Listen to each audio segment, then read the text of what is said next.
Hello there everybody, this is Krista and welcome back to Crochet Witch Tarot and Stevie jumping from very high points, apparently, if you heard that. Anyway, I am very quickly getting myself on a tag because I was so excited to see it. This is a tag put out today. I'm filming this on Saturday. I think I'm gonna put it up on Saturday. We'll see how it goes. On Saturday by Lisa Papez called Top 10 Tarot 2022. Yeah, Top 10 Tarot 22. I think I got that right.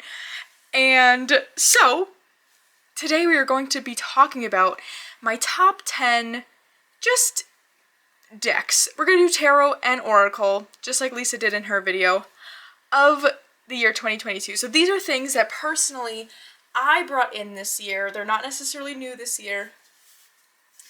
That's what I think any of these tags that went around kind of had that rule, but I really like that this one specifically was kind of like personally to you, what came to you this year, and what were your top 10 out of those things. So let's get started. I have an honorable mention to start because I don't have many Lenormand decks. I didn't really want to include that in this top 10. We did tarot and oracle. I know Lenormand is technically a kind of oracle, but to me, category all its own. But this was really the year I got into reading with Lenormand in more of a, I say serious way, but more like consistently, I guess is more the right word. And that is the... No, I didn't finish my sentence! Oh my gosh! Or I didn't really start my sentence. We are on two different ideas in my brain. This was the year I really got into Lenormand, and the deck that did that for me, here we go, now we're getting it down, is the Nocturnal Guard in Lenormand by Faina Laura. This is just a whole piece of art in itself. It's a beautifully made deck, first of all. I love these kind of, like matte gilt edgings almost. I find that they don't really chip very easily, at least the way I use them. I did bend one of these cards. Don't recommend riffle shuffling. I feel like riffle shuffling a Lenormand deck is kind of a challenge anyway though, because there's not that many cards. Regardless. I love this deck so much.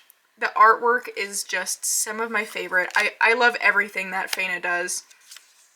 Her art style just really jives with me. I don't know how else to put it. And so I had this deck saved on my Etsy.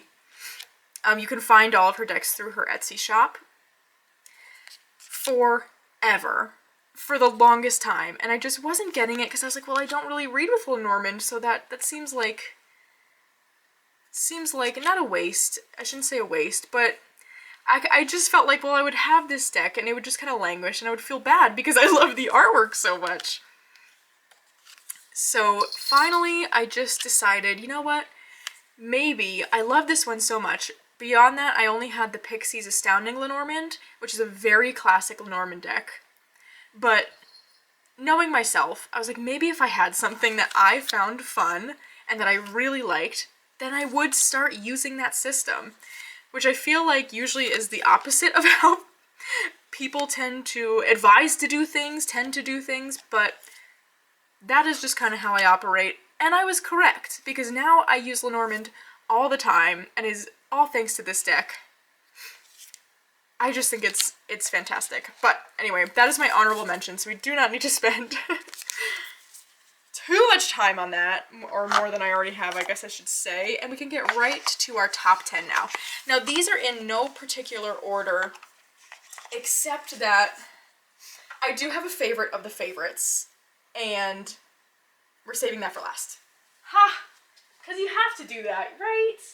Okay, we are going to start with Tarot Avatara by Gabby Angus West. This deck is just a masterpiece all its own. This one came into my collection, towards the end of the summer, I think. And it's one that I had seen around for so long. I mean, since it came out, really. But I just didn't really think it was one that would work well for me. I love Frida Kahlo, but I can't really say I necessarily feel any sort of strong connection to her per se. I really admire her as an artist and as just a person, but beyond that I was like, well, do I need a deck that is completely dedicated to her? I don't know. But as it goes, my friend Andy had this deck and just was by chance showing me some readings she did with it, and it totally blew me away. I had tried Gabby's Bonefire Tarot before that, but the imagery in that was just a little bit too busy for me, and this one really just felt perfect. And I am so glad I got this one. First of all, I mean, the production quality is gorgeous. It's on this like linen papery cardstock, but it feels different than anything else I've had. The guidebook is so amazing. I have done just the best work with this deck since I've gotten it. It really has been such a powerful tool for me. And there really is something about, again, I never thought that I would want a deck dedicated to Frida, but I feel like her life story and the things she stands for it's so full of power that, I don't know, that energy really comes through, and it's really a helpful thing, for me at least, and I just have been so blown away by this one.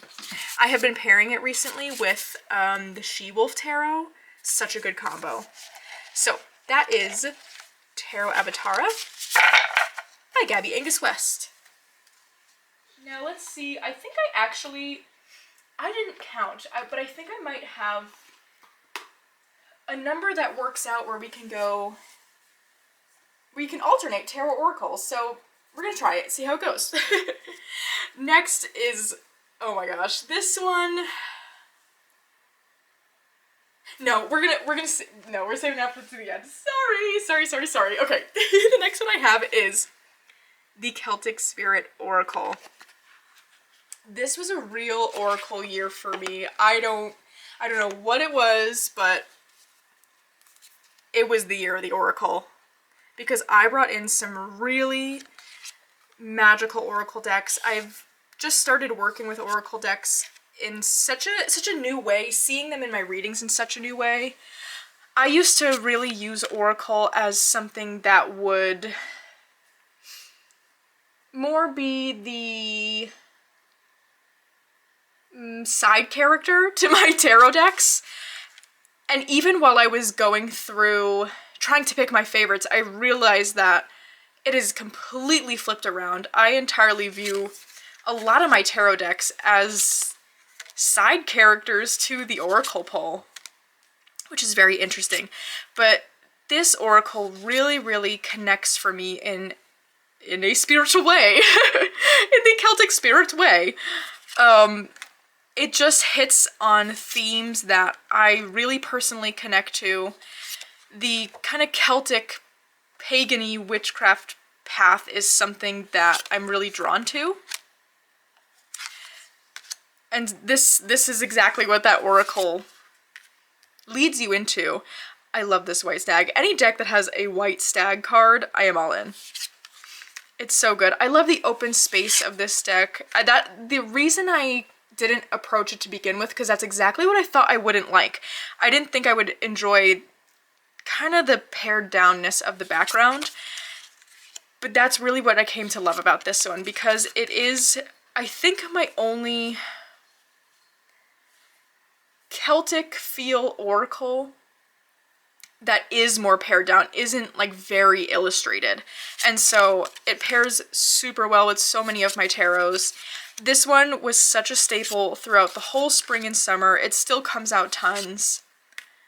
I love how the guidebook is written. It's written in this kind of like dream journey kind of way. It's very interesting, but the creator takes you, it's their personal journey with these figures. It's very interesting.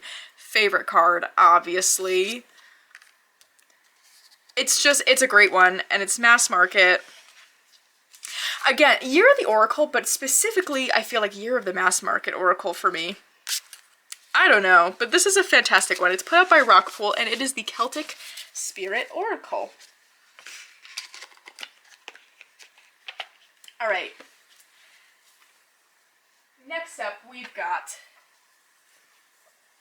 the Tarot de St. Croix, which is a relatively newer one in my collection, but this one has really just knocked my socks off.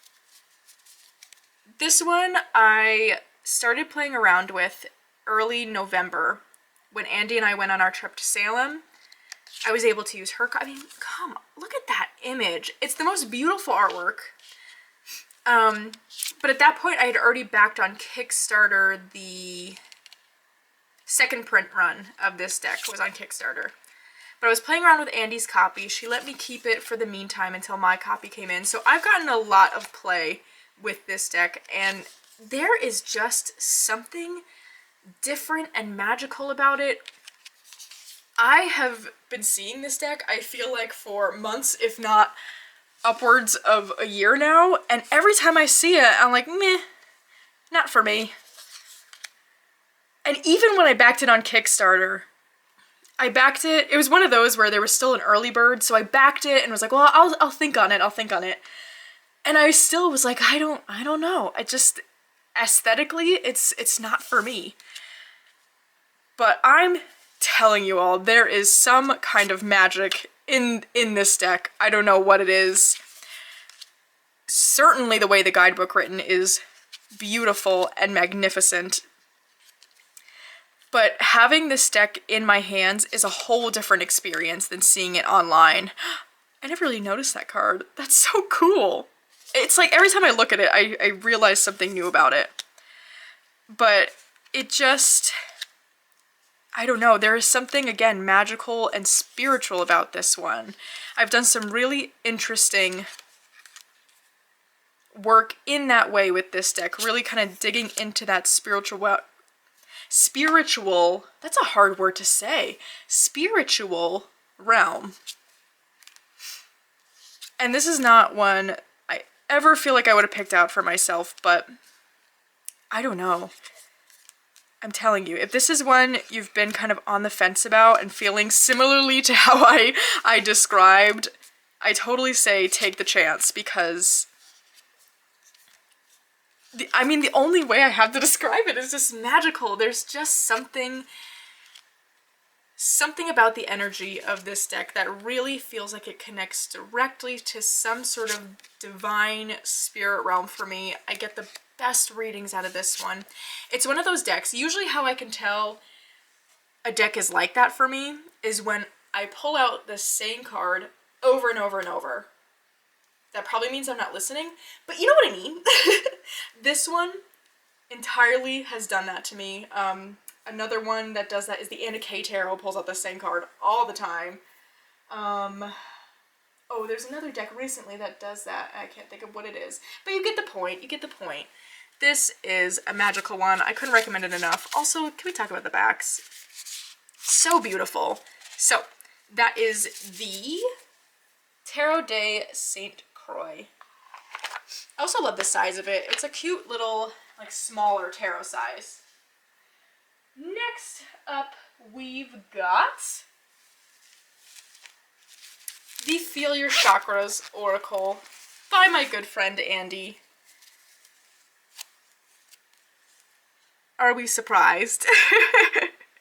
I feel like this is one that's just going to always be included in all the above favorites because it fills such a unique space in my collection. It's the deck I go to when I want something to just tell it like it is, no frills, no language to dig through, no puzzles to decode. Tell me what's going on. Point blank. This deck does that. So it's a deck I go to for that. It's a deck I use for clarifying readings. I really love using it as a like secondary layer almost. So if I'm pulling a spread for myself, I'll use whatever deck I'm intending to use. And a lot of the times I feel myself just automatically reaching for this one and adding one of these to each tarot card in the spread. It's so versatile. If you're someone who does work with chakras, there's so much you could do with this deck. I personally don't, but again, even so, it's so versatile. Really packs a punch.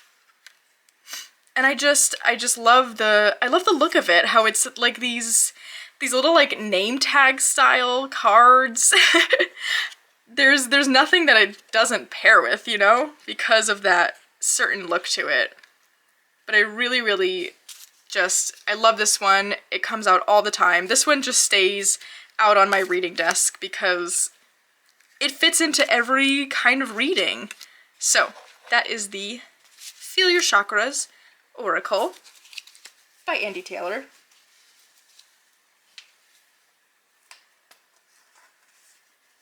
Did I count right? Do I have 10? I'm missing one. What am I missing? We're gonna take a pause and try and figure out what I'm missing here, because I think I'm only counting 9. There's only 9. Hold the phone. Okay, figured it out.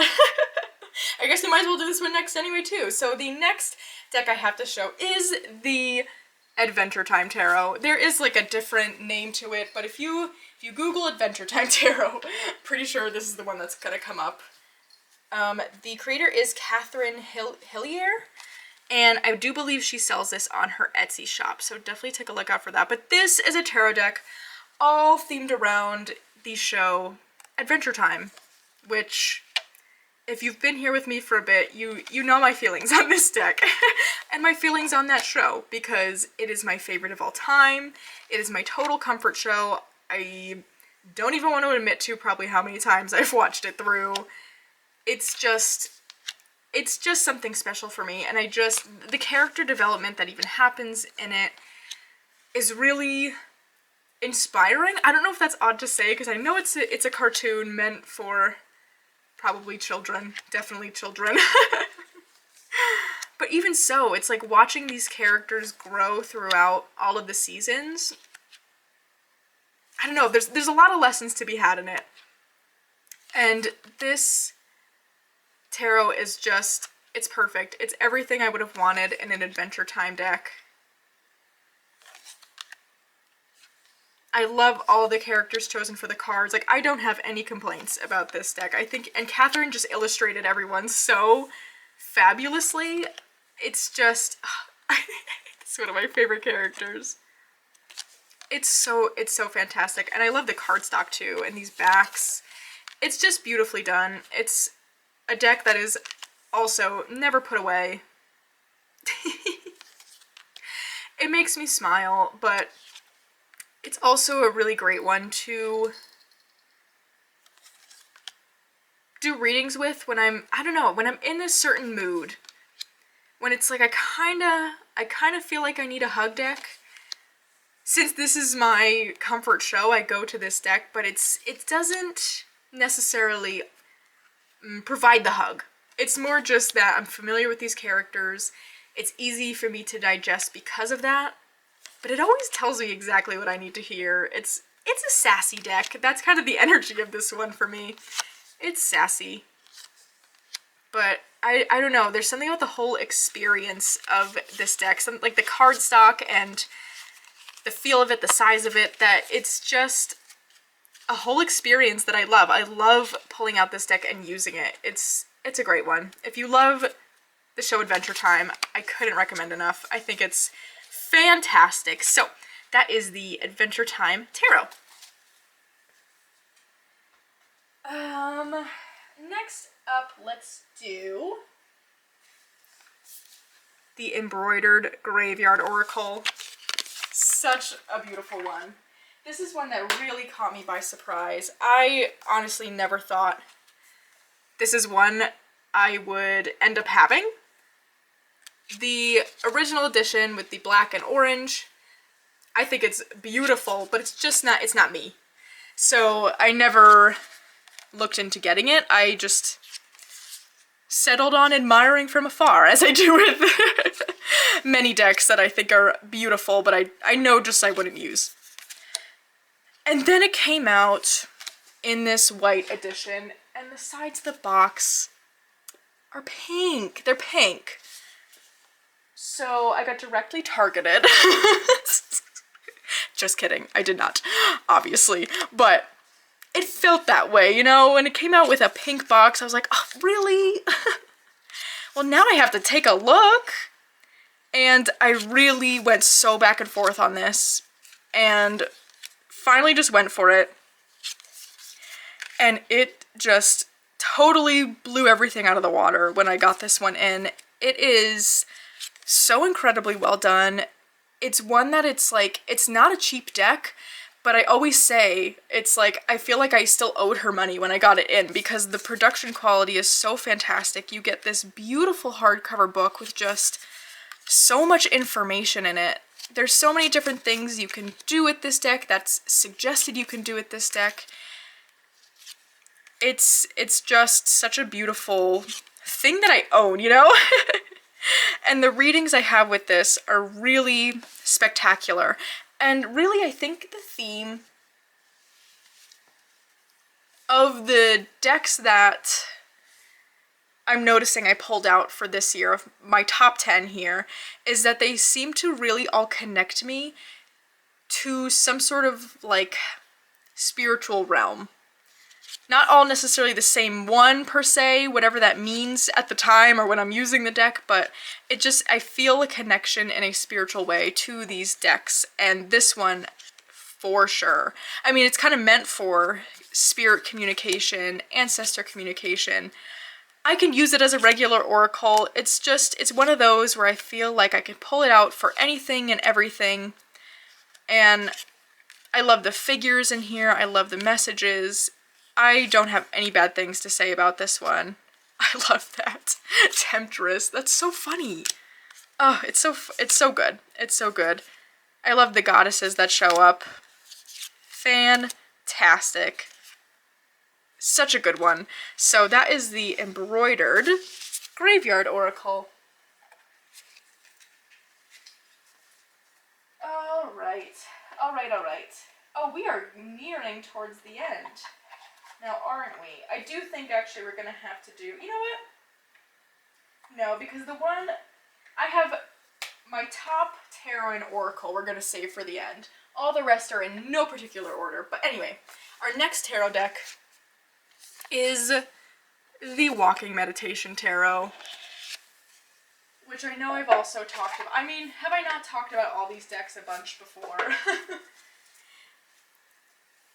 This one, and this is put out by Danielle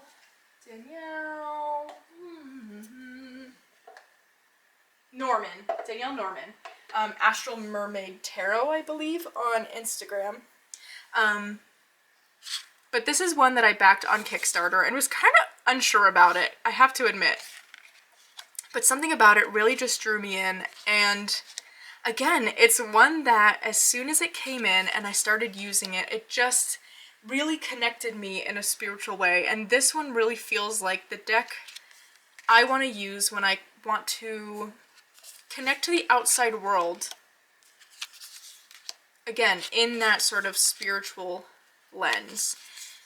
It feels very animistic almost.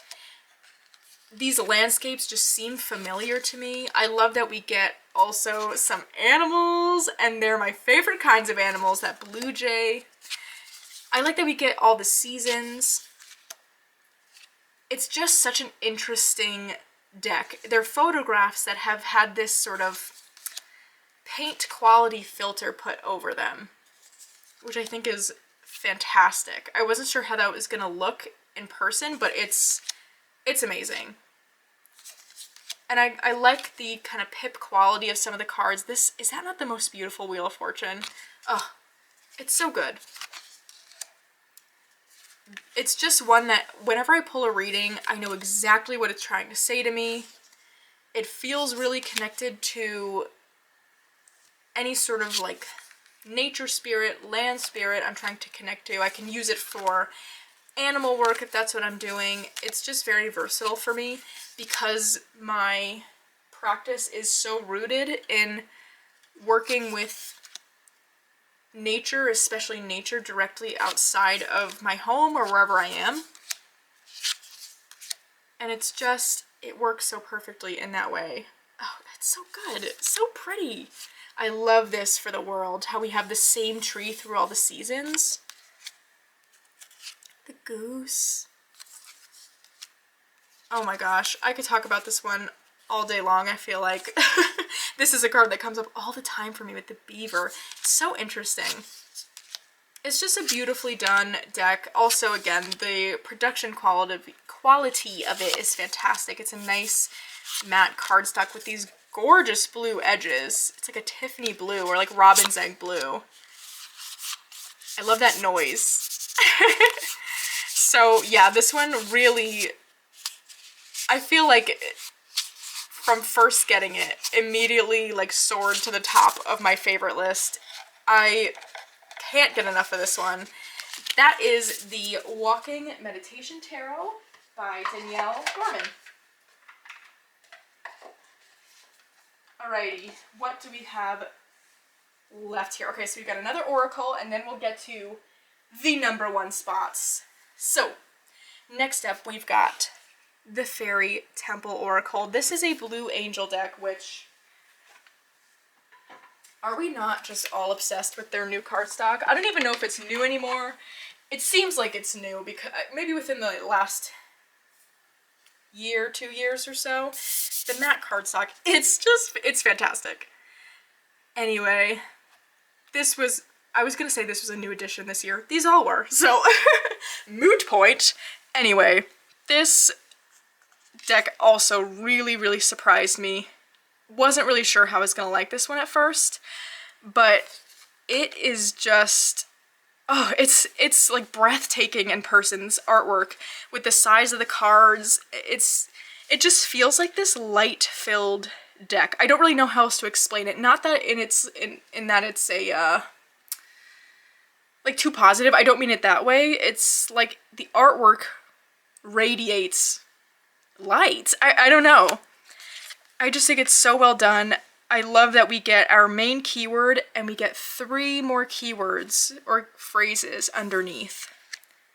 So you really could pull a card and not even have to use the guidebook. But the guidebook is also really great. I love the fairies in this. It really does feel so connected to that world, and I didn't get this deck expecting it to do that, but it really does for me. It's a great all-around oracle. I find myself wanting to use it all the time. The backs, I'm obsessed with the backs. There's just something about it that it feels special.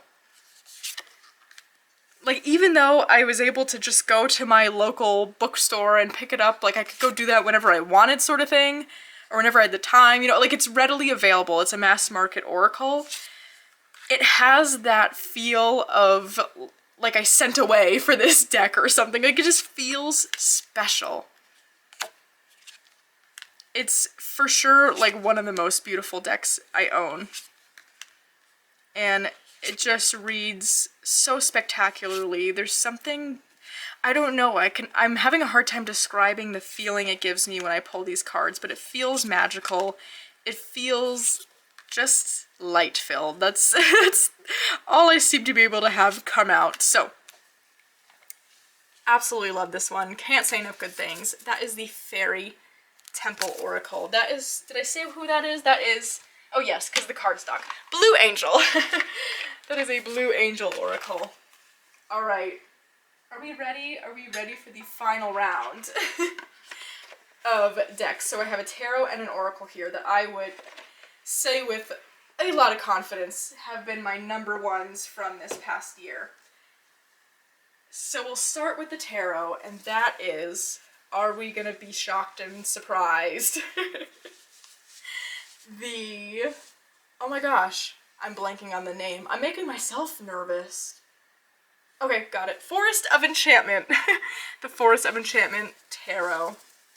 This is one that I actually got last January, so within the very first few weeks of... That's not straight. Okay, good enough. The very first weeks of last year. And I got it while both Paul and I were sick with COVID, unfortunately. Can I say that on here, or am I... Is there like a thing where I can't say that? Someone let me know. We were sick.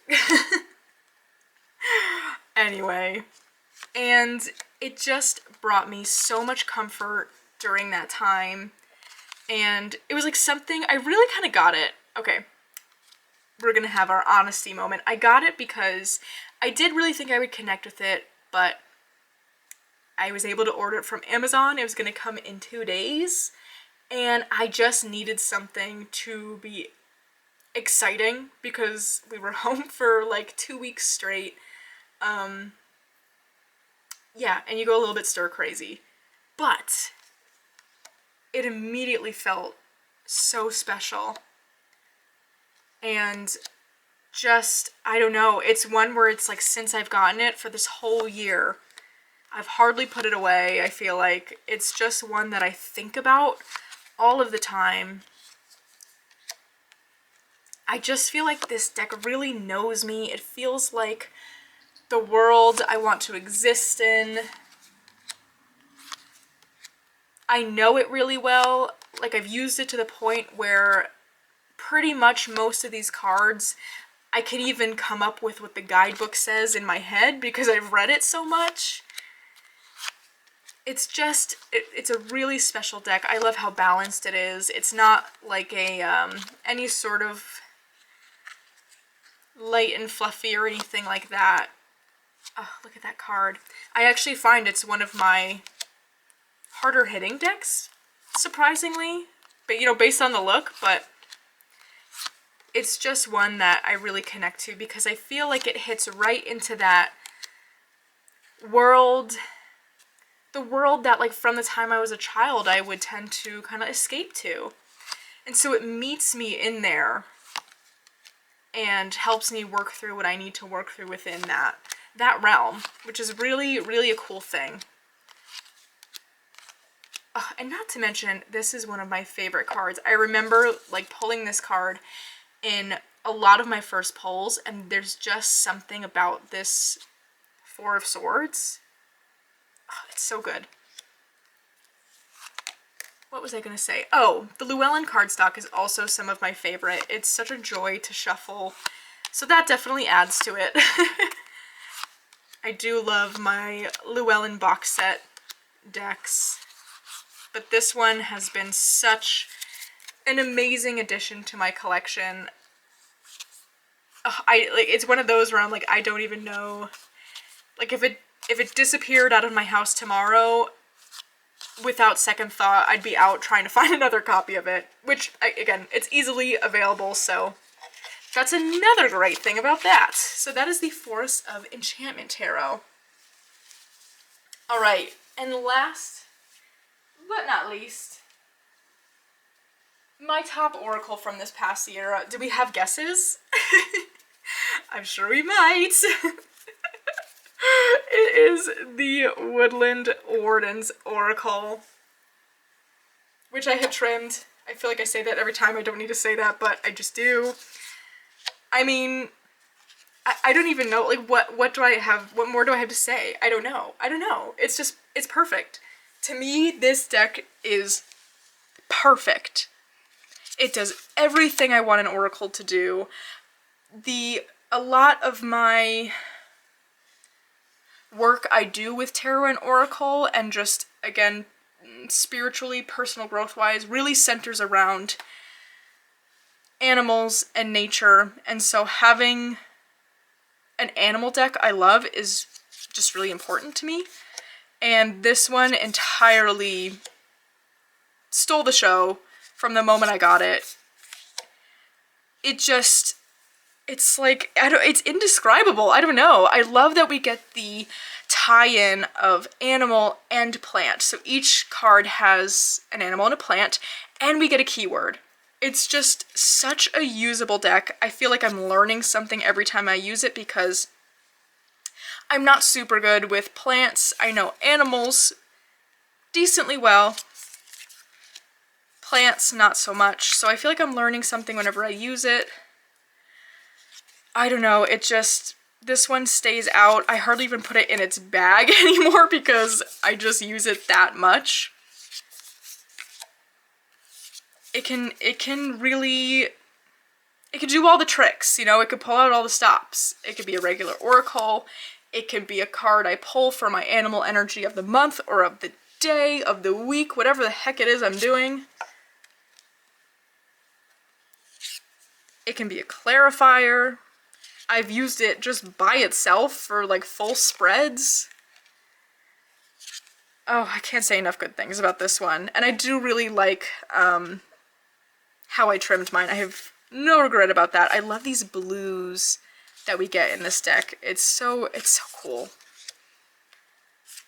Such a good one. This one is, oh my gosh, like hands down my favorite animal deck right now.